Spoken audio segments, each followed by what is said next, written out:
Guys, check it out. Just scored this off eBay. Just took the back cover off. It's a 140 GTL. 1989. It's supposed to work.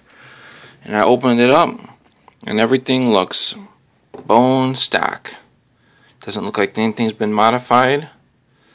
So, I'll probably just plug it in before I start adjusting stuff, see how it's working. And I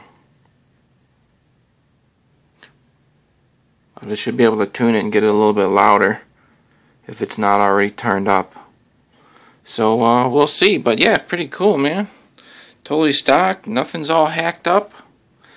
And it's supposed to work good. A guy said it was part of his collection. He told me that after I bought it, it wasn't like a sales pitch. After I bought it, he's like, oh yeah, it was part of my collection and blah blah blah. So yeah, I'll keep you guys posted.